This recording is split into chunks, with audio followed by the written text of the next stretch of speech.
AI is changing everything, from the type of work we do to the skills companies are hiring for. The good news is, you don't have to let AI replace you. We just need to adapt. Technology will always shift the job landscape, but there's a way to stay relevant. These jobs are most impacted by AI: data entry clerks, telemarketers, customer service reps, copywriters, paralegals, bank tellers, bookkeepers, basic graphic designers, proofreaders, translators, fast food workers, and so much more. Even if none of these positions impact you, AI can still make your life more efficient. Softwares are integrating AI to become smarter. You can use it for so much and on a daily basis. I'm kind of ashamed to say how much I actually do use AI, but it benefits my life because it just makes things faster, more efficient. It's a very intelligent software. It remembers things that I can't.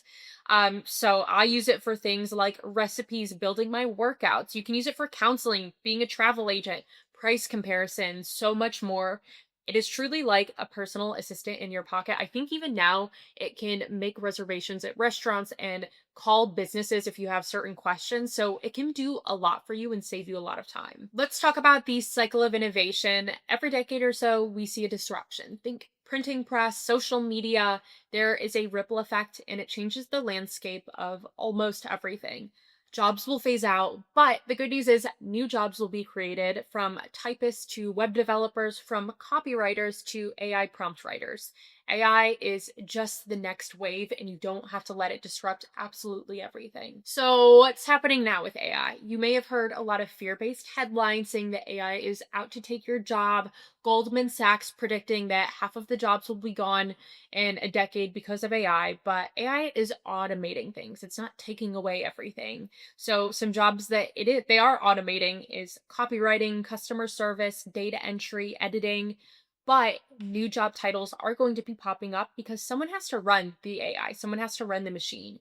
AI prompt engineer, model trainer, AI content reviewer, creative director for AI integrated campaigns. We're going to be seeing this a lot in marketing, campaigns that are going to be using Sora, Gemini, and all that good stuff to actually create the content. Demand is growing for those that know how to use AI, not those who avoid it.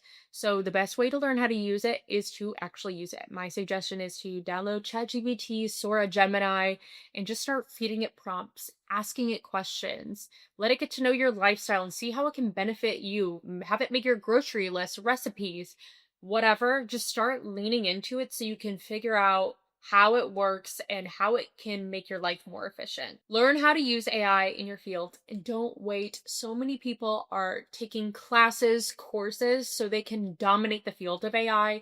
My suggestion is to take a master class, learn on YouTube, play around with it, find a project where you can actually use AI to build out something so that you can also excel at using this. For writers, learn prompt engineering and AI editing workflows. For designers, use AI tools like Midjourney, Runway, Sora. For marketers, use AI to analyze trends or automate scheduling, but add human context. Tip number 2 is to sharpen your soft skills that AI lacks. So, this is your emotional intelligence. If there are witty things that you can integrate into your captions or content, or just the way that you're engaging in your brand community, dominate that. Strategic thinking, this is huge for social media. AI doesn't usually pick up when someone notable engages with your post. It doesn't usually create strategy unless you have direct prompts to draw this out of the AI.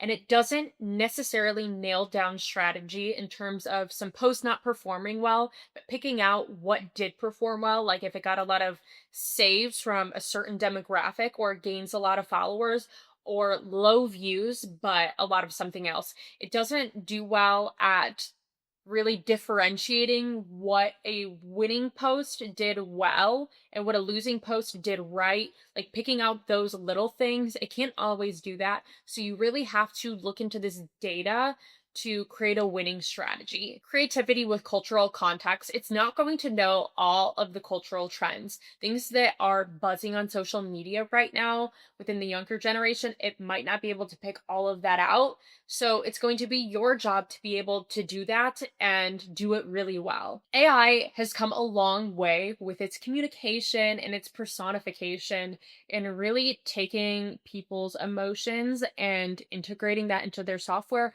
but it's never going to be as good as a human's response. So that's something that you can really work on to excel in so that you have an irreplaceable soft skill. Upskill regularly. You don't need to be a coder, but you do need to be curious. Some ways that you can do that: listening to educational podcasts, taking master classes, taking courses. Coursera is a great resource to find new skills and get a certification. Join conversation, LinkedIn groups, Twitter, X Spaces, newsletters on AI trends, anywhere that you are getting that quick hit of information that you can integrate into your job.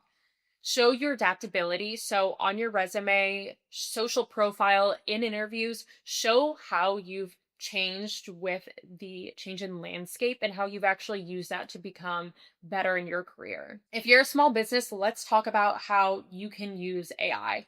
You can automate busy work, use AI tools that handle repetitive tasks like email responses, appointment booking, data entry, or invoice management. So, an example is use ChatGPT or Claude for drafting emails, contracts, FAQs. You can boost marketing with AI, so create content faster using AI copy and design tools like Canva's Magic Design or Jasper. Use AI to brainstorm ideas, write captions, write short form video scripts. Use chatbots for customer service. Add an AI chatbot to your website or Instagram DM so that you can respond 24/7. This saves time and improves your customer experience. Create personalized experiences. Use AI to recommend products, tailor email flows, or segment your audience based on behavior. So there are tools like Active Campaign that have built-in AI for this. Stay lean and efficient. This is prominent now more than ever. AI lets entrepreneurs and small teams do more with less. There's no need to hire 5 people when two plus smart tech can do the job of all of that. An example is use AI transcription tools like Otter or Descript for podcast notes, client calls, blog content. Enhance decision making. Use AI analytic tools to review your customer behavior, social engagement, or sales trends to make better decisions. Many CRMs and e commerce platforms now include predictive insights. Train your team in prompt writing. This is really important because, again, if you want to be able to use the AI, you need to understand how to use the AI and do it correctly, where you are directing the robot to give you what you want, essentially. So, prompt engineering is a new essential skills. Train your team or yourself to get the most out of your AI tool. So, better prompts means better results, less time wasted. The less time you're going to have to spend correcting the response and really nailing it down to get what you want. Stay human led, but tech assisted. All of the things that I just mentioned are great for AI, but it can't replace everything. So, your brand voice, your values, and personality, that is you front and center. That's your unique edge that AI can't replace. Make sure that you hit the subscribe button so you get notified for the next episode. And if it was helpful, hit that share button, share this video with a friend so their job doesn't get taken over by AI.